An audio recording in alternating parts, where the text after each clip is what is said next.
tere sõbrad! Täna räägime vastlapäevast, ühest kõige rõõmsamast talvepühast Eestis. Vastlapäeva on tähistatud juba väga kaua, lausa 100 aastaid. See päev on seotud paastuaja algusega, mis oli vanasti inimestele tähtis periood. Aga vastlapäev ei olnud ainult usuline püha. See oli ka märk sellest, et talv hakkab tasapisi lõppema ja loodus valmistub uueks kevadeks. Inimesed tundsid rõõmu, et pimedad kuud on möödas ja ees ootab rohkem valgust. Nii et vastlapäev on justkui väike pidu talve keskel. Vastlapäeval oli palju põnevaid uskumusi. Üks tuntumaid ütleb, et mida pikem liug, seda pikem lina kasvab. Lina oli vanasti väga tähtis taim. Sellest tehti riideid ja nööre. Seepärast püüdsid kõik võimalikult kaugele liugu lasta, et uus aasta tuleks rikas ja õnnelik.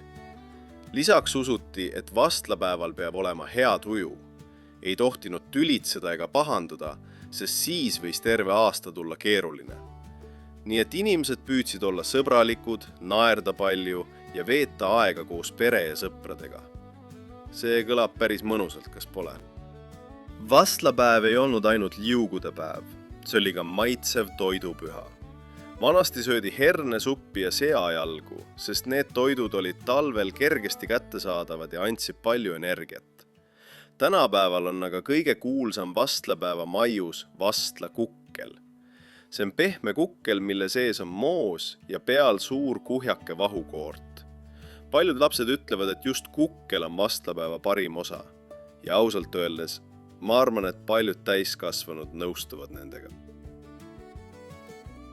Vastlapäev tuletab meile meelde, kui oluline on liikumine. Kelgutamine, liuglemine ja õues mängimine on suurepärane viis oma keha tugevdada. Kui me liigume, muutub meie süda tugevamaks ja tuju paremaks.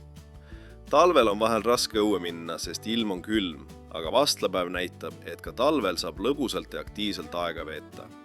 Natuke liugu, natuke naeru ja juba tunnedki end palju energilisemalt. Talurahva elu oli talvel raske. Päevad olid lühikesed, tööd palju ja ilm külm. Vastlapäev oli justkui väike puhkus kõige selle keskel. Inimesed said korraks töö kõrvale jätta ja nautida koos olemist. Külarahvas kogunes, mängiti mänge, lauldi ja räägiti lugusid. See oli aeg, mil inimesed tundsid, et nad kuuluvad kokku. Vastlapäev andis jõudu ja lootust, et kevad ei ole enam kaugel. Tänapäeval on vastlapäev endiselt väga populaarne. Koolides korraldatakse liuvõistlusi, lapsed teevad kelguga trikke ja kõik ootavad kannatamatult vastlakukleid. Kuigi maailm on palju muutunud, on tore näha, et vanad traditsioonid elavad edasi. Me räägime endiselt uskumustest, teeme pikki liuge ja naudime talve. Vastlapäev ühendab põlvkondi, nii lapsi, vanemaid kui ka vanavanemaid. Vastlapäev on eriline just sellepärast, et see ühendab vana ja uut. Me saame õppida oma esivanemate kommetest, kuid samal ajal luua ka uusi traditsioone. Oluline on meeles pidada, et rõõm, liikumine ja koosolemine on tähtsad igal ajal, nii talvel kui suvel. Soovin teile pikka liugu, head tuju ja palju naeru. Head vastlapäeva!